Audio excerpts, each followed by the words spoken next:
Weights and Downer. You or someone you know has lost the ability to earn a living because someone put the company interests before their well-being.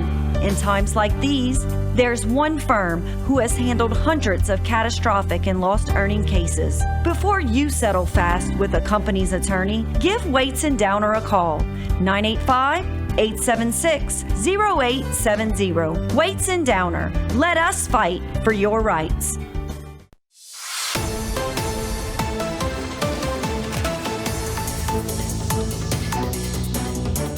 Hello again, everyone. Welcome to a very special Bayou Time. I'm Martin False, and over the years, I've had the chance to sit down with many veterans and have long discussions with some, short discussions with others. Some a little shyer than other ones. Well, today, I did not expect to have a long conversation with a 103-year-old veteran, but that's what it turned out to be. Mr. Charles Lirette. They call him Speedy. We'll find out why in a second, but what a great man, full of energy at 103 years young. I'm going to say young because when you see this interview, you'll know why I describe him as being young. He came across so young, I told his family I want to do a long one-on-one with him, and we'll arrange that in due time in short order. But I had the chance to sit down with him today at the Regional Military Museum about his life as a veteran, but it all started way back in 1921. All right, Mr. Charles Lirette, but we'll call you Chuck because that's what you told me to call you. But can I call you Mr. Chuck? No, just Chuck? Chuck. All right, well, you're the boss today. So, thanks. First of all, I want to thank you for your service. Thank you. We appreciate it, and I was just amazed when you walked up. They told me I'd be interviewing a 103-year-old veteran today, but when you walked up, I was still looking for the 103-year-old veteran because you ran up to the scene. So first of all, what is the secret to being 103? Drinking lemon juice. There is no secret, really, I suppose, that I know of. You got the gene no pool? drinking, no drinking, and no smoking. Yeah, I guess that would be the best. Yeah. Okay. But so obviously, I guess we can guess you were born in 1921. Yes, correct. January 21. All right. What's the earliest years you remember? Yes, I remember when I was 12 or 13 when I graduated from high school. Okay. I never went to college, but I did trapping for minks, coons, and otters. Early morning, get up at 4 in the morning, put on the headlamp, run your traps. It was the Victor traps you put to catch coons, minks, and otter. In the dark, dark morning, you had to put a trap, a stick over a piece of meat and a trap. And you go out and run them. And if you hit them, you had to hit them on the head, skin them at home, put them on the rack, hold them in the air, wash up, and catch the 7:30 bus. Wow. All with a headlight. Now, of course, you were young when everyone in the nation went through the Great Depression. Ah, that's exactly correct. Is that why you were trapping? Yes, we needed money. My dad didn't have, he had 9 children, and we need to make our own money. Wow. And that's why we got up at 4 in the morning, went to hunt traps before school. Yeah, that's how we got our money. We made it ourselves. Yeah, so you grew up fast. Had to. Yeah. And when you wanted to go to town 6 miles away, you walked. Yeah. We always laugh at the old stories our elders tell us about walking uphill to school and walking uphill back home. Good story. That's a good But one. you really had to walk a long way to get to school. 5 miles to go to the movie, yeah. Wow. Where did you grow up? Bayou Black Plantation was called Waterproof Plantation. Yeah. Sugar cane.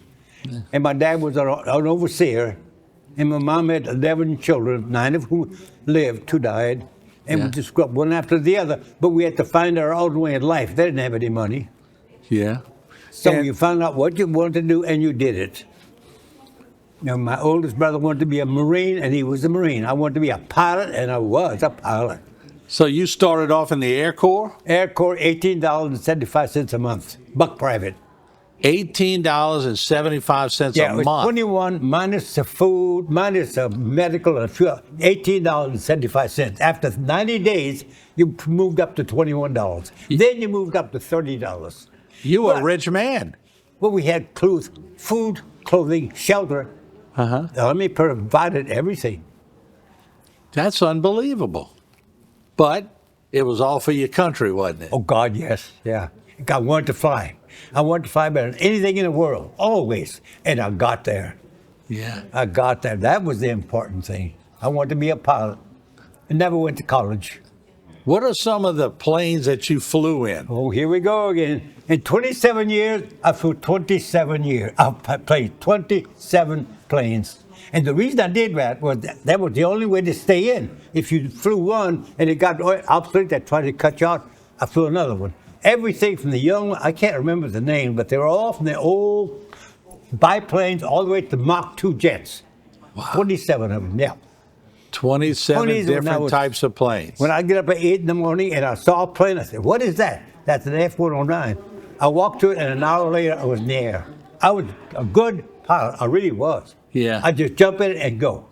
Was this some kind of desire you had even as a young child? Ooh, yes. When I saw my first plane pass when I was 7 years old, I told my dad, that's for me. Because it was fast. Yeah. And that's my speed. My nickname is Speedy. Really? Yes, because every time I flew a plane, 100%, and it stayed there. So they And all called you planes- Speedy. When did you get that nickname?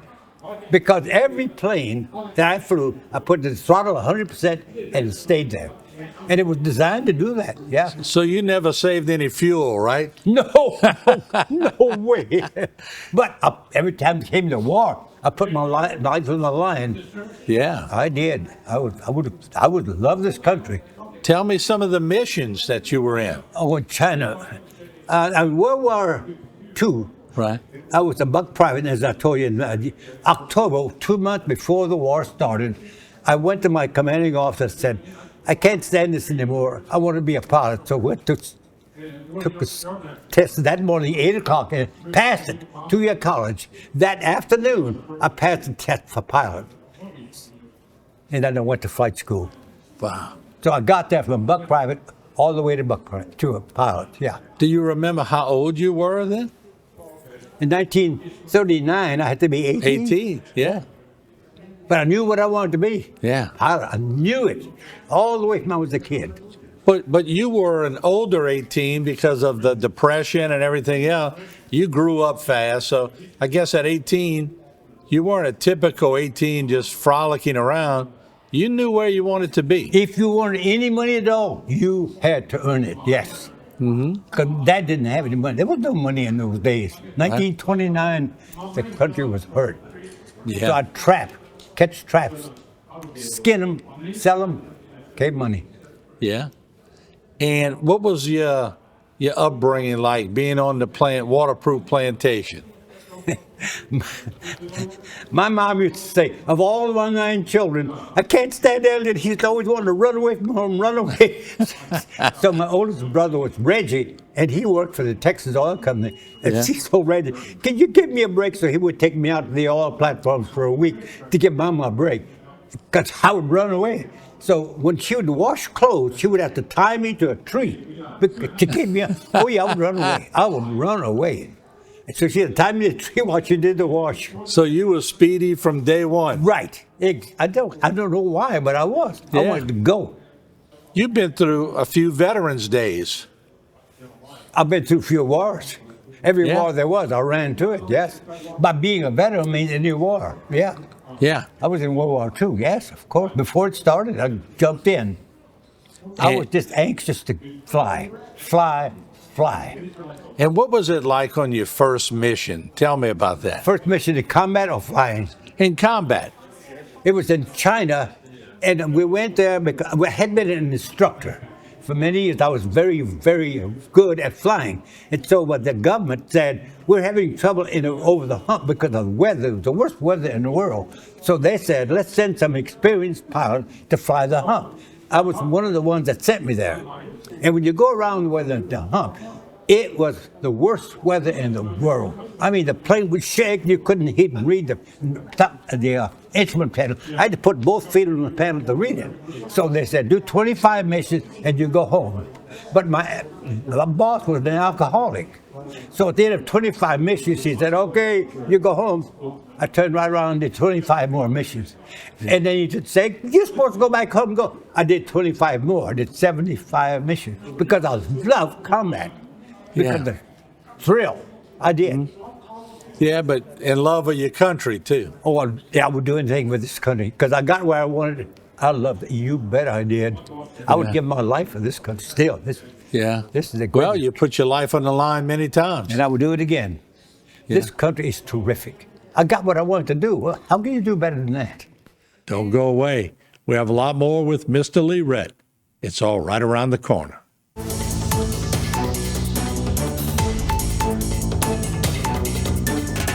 Today's social media segment is brought to you by Terrebonne General Health System. Your health is our legacy. Rouse's, you're either local or you're not. Buick, the craft of modern luxury. St. Martin and Bork, know your rights.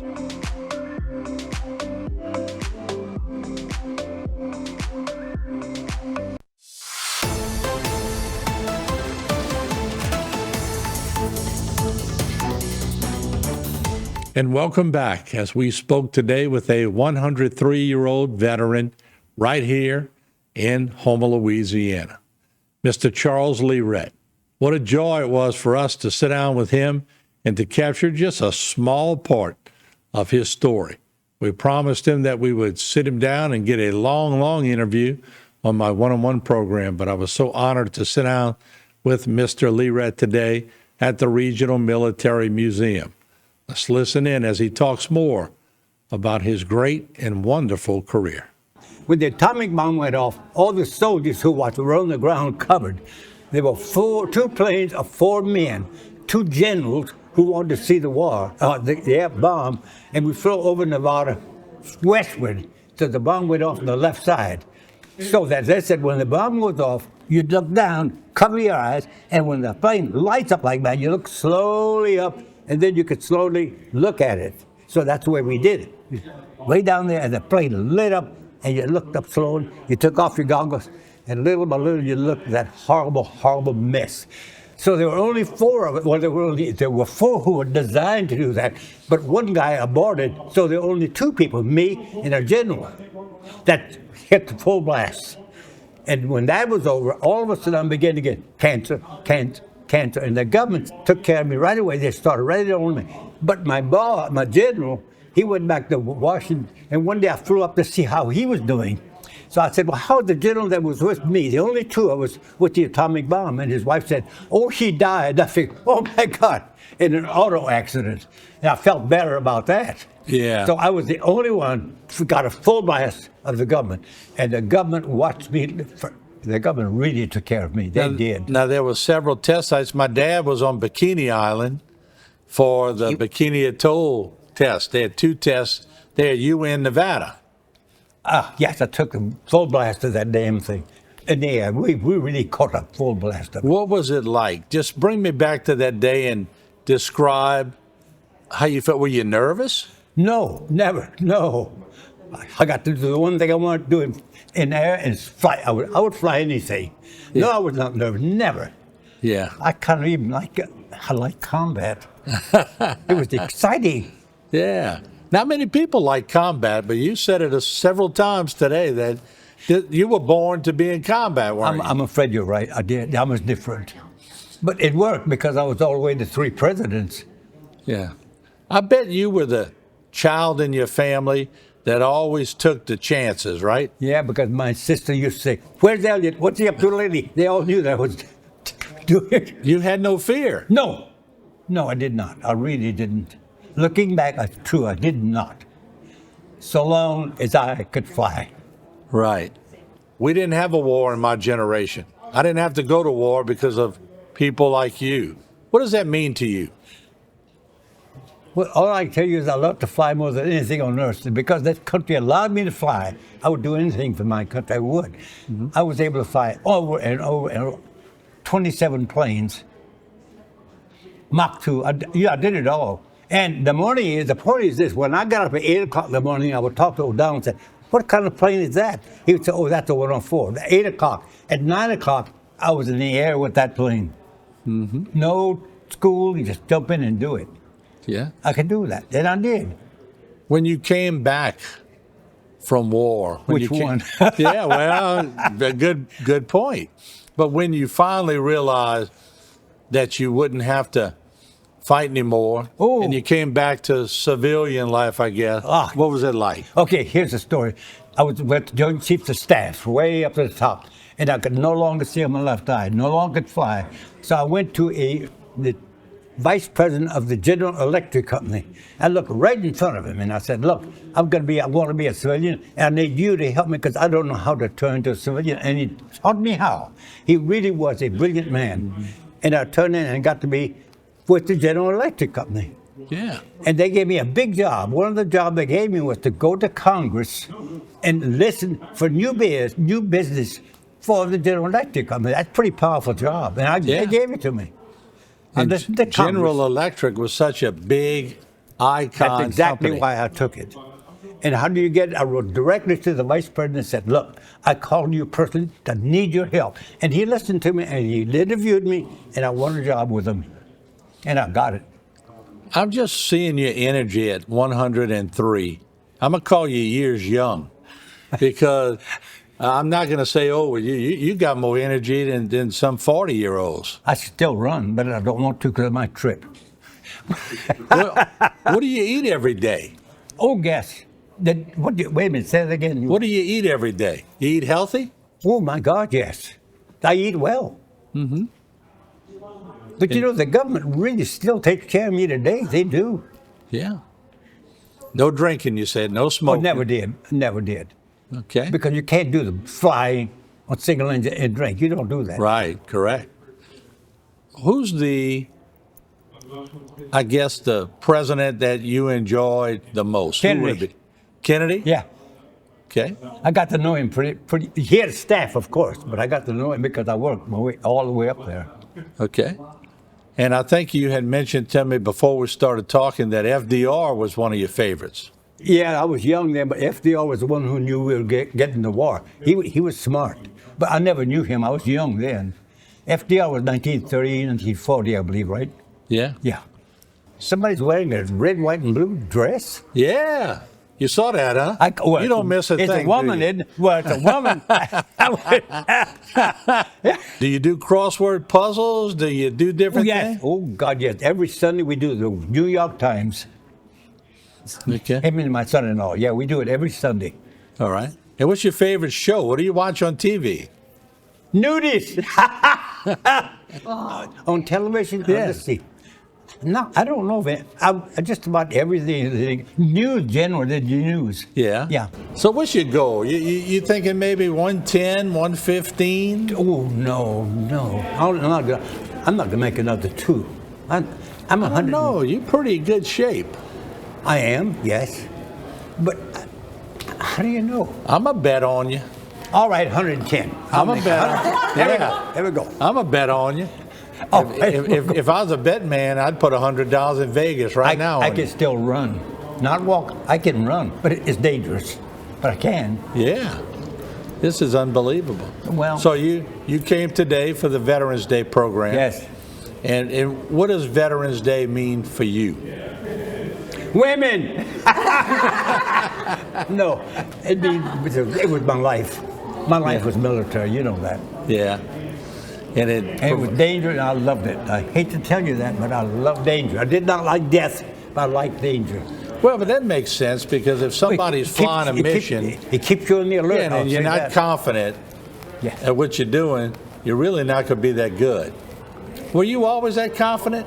Yes. Yes, I was. Overconfident, perhaps. You got a little moxie with you. Yeah, I like that. Oh, you're wow. confident.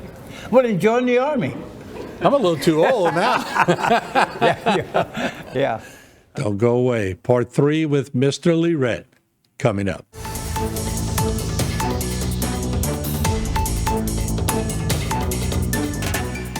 Today's social media segment is brought to you by South Louisiana Bank. It's better when we bank together.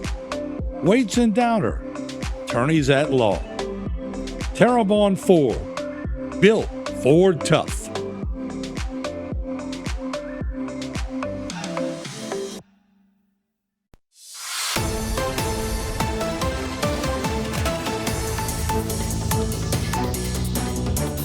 And finally, the last part of our interview with Mr. Charles Lirette. And what a great man who served his country well. What a great memory for a man who is 103 years old. And I hate to use the word old because he's so young at heart. And we appreciate the fact that he gave us time to sit down with us so we could capture some of his story. So let's listen in. What are you most proud of in life? Ooh, what am I most proud? And that's a tough question at 103, right? Yeah, because I always aspired. You can name, I'll give you the liberty to name a few things. Go for it. So, what stands out in your mind about what you accomplished individually to help our cause? Combat, of course, yeah. In China, in World War II, every war I could get into, yeah. I'd hate to tell you that, but it was exciting. War is exciting. It is. Mm-hmm. It keeps you alert, for sure. Right. You got to see the world. Many times over. And luckily, at one time there was a man who took Secretary of State, and he was selecting people for Germany to turn Germany to a democracy. And he went to the East Coast, got a lot of brilliant men, Central Coast, and he got to the West Coast, and he said, how many more men do we need? And this Colonel Saliba said, we need one more. And we got a volunteer in the West Coast named Charles Lirette. And this is what he said. Take him, whoever he is, I'm hungry, let's go home. And I got to be a governor, a military governor. Wow. By accident. That's all right. Nothing's by accident, What did I say to him? Can I fly? Yes. I did. No, wait, we say Lirette, and you said Lirette. Well, somewhere in the United States, they use Lirette here, I believe, right? Right. And Lirette up there. It always just like Boudreaux and Boudreaux. Oh, We put the emphasis on the first part, and in other parts of the country, they put the emphasis on the last part of the name. It's very rare to run across a Boudreaux way up in the north. Rare. Mm-hmm. Now, you've seen a few generals. Oh, God. Yeah, who's the toughest general, in your opinion? Who's my affected? Who's the toughest one that was just no nonsense to you? Eisenhower. Yeah. He was the one that real Germany after the war, wasn't he? Yeah. Mm-hmm. So you had a lot of trust in Eisenhower. I had trust in all of them because you have to. You have to. All of me, but Eisenhower, yes, of course. Yeah. Your memory's still very vivid. Ooh, you still have a very vivid memory. I do, especially the women, right? So you were a ladies' man? You say you keep talking about the women. You were a ladies' man? You're 103. You can answer that. We'll let you answer it. I can't answer that one. Where'd you get your sense of humor? Oh, gosh. I don't know. I can't answer that one. Well, where were you in the pecking order? It's got to be important to live with life because without it, I don't want to live. You got to enjoy life, really. Right. I haven't got that much time left. Not really. I've got, a year left maybe? I'm betting on 7. Oh, God.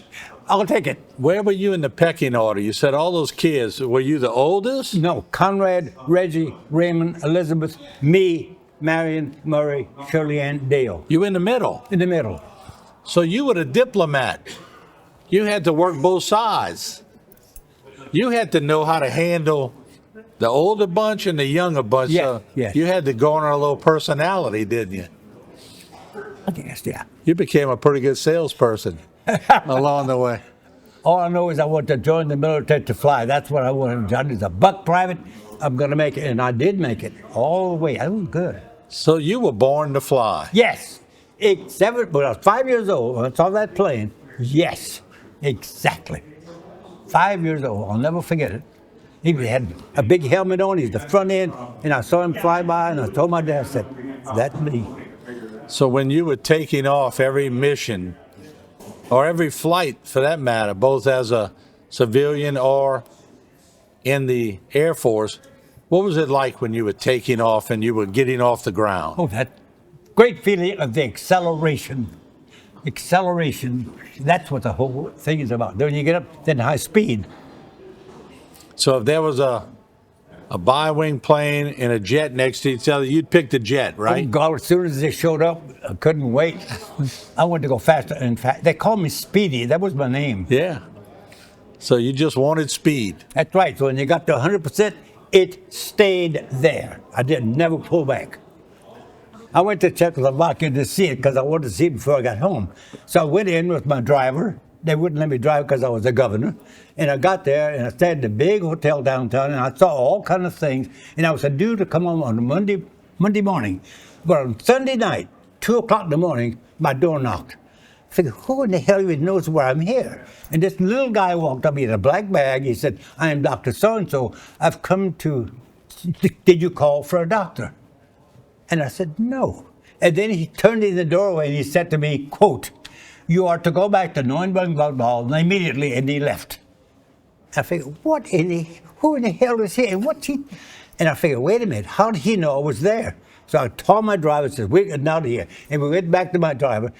And as soon as I got it back where I was, Russia invaded Czechoslovakia, right behind my tail. And the government found me and got me out. That was a close one. Yeah. Now that's just another, oh God, I did more stories. You've had a lot of close calls, haven't you? That happened, I'll never forget it. He said, "You ought to get out of here. Go back to Neuenberg." And I figured, how did he know I was there? And I've had to get out of here, and I did, luckily. But something tells me you had a lot of close calls in life. Oh, God. My name was that. That was exciting. That's why I'm alive today. Otherwise, you're like this. Right? Right.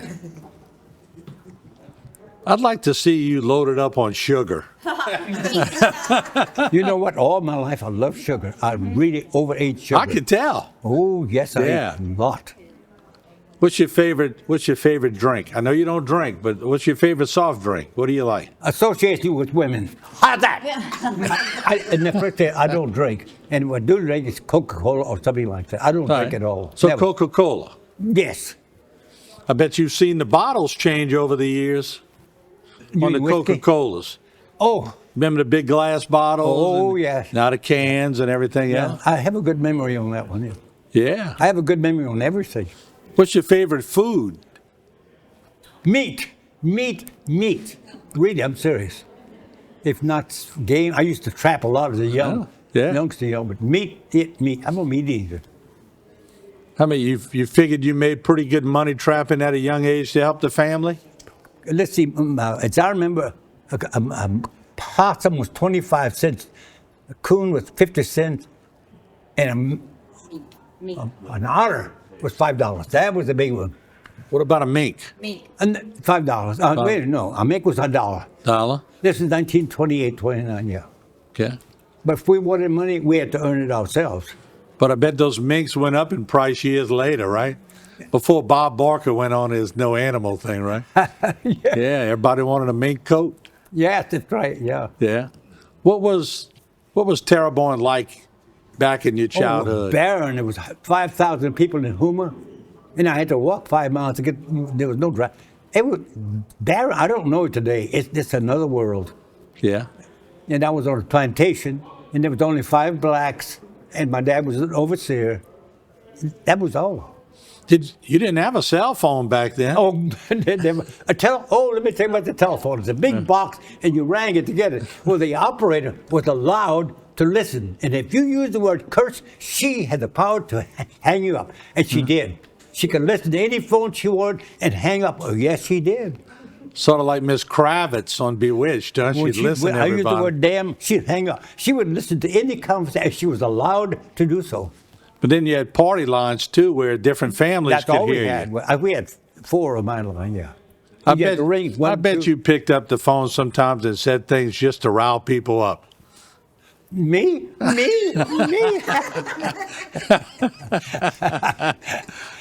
Yeah. I used Have to you say- ever owned a cell phone? No, I'm too old for that. And something tells me you're not going to own one either. No, I'm not. No, I can't see that well, Yeah. ma'am. Oh, you got a great sense of humor. I'll tell you what. I'm going to make it interesting. I'm going to make this interesting for you. Oh, But I'm going it's to true tell you, story. look, when I launch this interview on Facebook, we're going to get some hits on it. You know that, huh? Well, I'm putting bets on you in Las Vegas. Oh my God! I used to go to Las Vegas to go $2 bills. That's where I got them, $2 and bring them back to Moon, Virginia. Man, you put out $2 bill, you own the world. Yeah. They didn't know what it was. Where'd you get that from? Had to go all the way to Las Vegas to get them. Well, you got them, huh? I got them. You still carry them? Yeah, I got them in my pocket right now. I do. Yes, I do. $2 You want bills, one? huh? $2 bill. I believe you. Oh yes. You want what I'll give you right now? No, just invest that in Vegas, and that $2 might become pretty good in about 7 years, right? I appreciate you sitting down with me, and I thank you for that. I know a lot of people want to talk to you, newspapers here. What does it feel for you to be getting all this publicity? I don't like publicity. I don't like publicity. It's okay, but You're doing pretty good with the TV. You like a personality. I is what I is. But I enjoy life. I always did and always will. Yeah. I want to thank you for your service to our country, and You're welcome. on this Veterans Day, thank you for sitting down with me. We appreciate. And you only Guys got like one you. small part of my life. I didn't you? know. Can you believe it? But I'm willing to sit down with you for a long, long time. Oh, listen, I really lived, especially in China. China was really fascinating. I lived in China one day when there was nothing but a big blank up here that said unexplored territory, and I flew right near it. Yeah. 1920, 1930, 1940, I believe it was. Yeah. Yeah, China. Yeah. Because when the war was over, You'd have been 19 then. something like that. Yeah, because Yeah. when the war was over and in Burma, they all went home. I went to China and got another war. And it was exciting. That's really what I like was exciting. Excitement So excitement drives you. all the way. It makes you alive. I'm sorry, it's true. Yeah. I loved excitement. Well, look, just for the record, I'm going, like I said, I don't gamble much, but I'm going bet today that you're going to make it to 110. You okay with that? As long as I can have women. I knew you. Yeah. Uncle Ellie, you'll definitely make it to 102. I want to thank you. You're Thank you quite so welcome. much. And now the newspaper gets a shot at you, right? Oh, my God. All right, I'll lie to them, too. Thank you, sir. We No, appreciate You're it. quite welcome. You want to say a little bit about it? Yes, sir. On Veterans Day? Are you going to talk to me? I'm gonna talk to you if you don't mind. That's our parish president. Oh, I'll talk to him. You'll talk to me? Thank you. I I'd appreciate better. that. So what's your fondest memory of serving? Oh, my flying, of course, it was my life. Your life? I flew 27 different type of planes, and I loved every one of them. That was it. Flying every minute. What made you want to serve in the first place? I guess when it was 1928, when I was in Bayou Black, and I saw that plane fly over the head, it was a biplane. I saw that man up there. I knew right there I wanted to fly, and I did. And this country allowed me to get there. I love this country. I got there. Can you imagine that? We love you for serving, providing us the freedom that we have today. It's men like you that have created this country. I went to every war, and I tell you what I liked. I hate to tell you I like war, but when you're young, you like war, and you're old, you wonder how stupid that can be. And I do now. It's stupid to have war at my age. But when I was young, it was different. Just truly an honor. It's every gentleman like yourself, every person that served, that allows us to be free and vote and freedom of speech and everything that America is. Yeah. Comes off of the shoulders and the backs of people like you, and I could not be more grateful to Certainly, sit next to Patton. You know Patton, that job. I didn't know him personally. you. He's not that old. Let He's me tell close, you, but he's the not one that old. man of Hitler was afraid of was one man, Patton, of all people, Patton. And that guy was something else. When he drove, he never stopped. Right. He wasn't. He was like you. Yeah. He had tanks. I had planes, yes. Yeah, exactly. They called him Speedy, too. Good go. All right. All right. What do you do in your spare time? What did I do in my spare time? There is no such thing. Even now, no spare No, time? I have high-speed boat, and I run all over the damn place with that. And I have a Like this guy scooter. when I grow And if up. I can't drive anymore, I have a scooter, and I'll drive that all over. Yeah, it's, But I you know need. what he likes more than anything else? What's that? Women. Yeah, Oh, hey now. got it right. He told me that 10 times already. All right. That's I'm not going to press you. That's what life's all about. They own the world. Yeah. Who's your Who's your favorite? They own the world. Who's your favorite woman? Favorite woman? Who's your What's your favorite? favorite? Who's your favorite woman? A gal named Mary, who was a graduate from Harvard Yale. She was brilliant. And one day she was in a place where I saw her, and she was talking to someone. I heard she was divorced, and she was a beautiful, beautiful lady, smart as a whip. That's right. I think Smith is the name of the college she went to. And Smith is all women, but it is Harvard Yale graduate, it's smart. So one day I was looking at her, and she saw at me, and she came right to me. And right away, I said, she's interested. And I knew it was automatic. Yeah. Because she already. You met her on a Thursday and she and said, you married her. I saw you looking at me, and right I knew she was interested. And she was. It was 6 days later we married. We were exactly alike. That's impressive. I can't hear that. What did they nickname y'all because you held hands all the time? You had to come closer. He said, "What your nickname with holding hands?" My nickname. What did they call you and Mary? Because y'all held hands all the time. Yeah. What was that word? You know what it is. Callet, was it blister? Blitzer. Oh yeah. Yeah. Because we held hands all the time. We held hands until we just had blisters. Yeah, the blister kids. I'd love to hold her hand. When you started to say Mary, I was hoping you would say Marilyn Monroe. Oh, I know about that one. I never met her, but the president did. Jack Kennedy, they knew her. You better stop right there. I'm going to stop right. You ever think about JFK? I'm just She kidding. died. His nephew's taking a big office right now, yeah. Yeah, You've had a fun life. oh, you bet your life I did. You know, without that, what do you want to live for if you don't? I have people now in my place who are 70 years old. They sit there to die. They got 20 more years. That doesn't make sense. Yeah. We want to thank Mr. Lirette and his family for allowing us to sit down with him and take a good portion of his time this morning. And we know he's had such a colorful life that we're going to arrange a long one-on-one with him to capture those special moments in his life. For the whole crew here at HTV, we're going to take a break once again. Follow us on Facebook and YouTube for more special events during this Veterans Day. We'll be right back.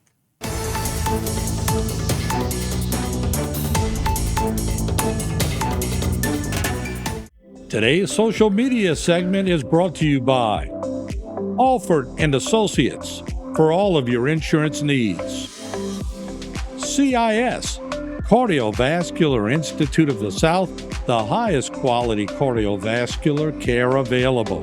Barker Honda, the Barker family tradition of quality.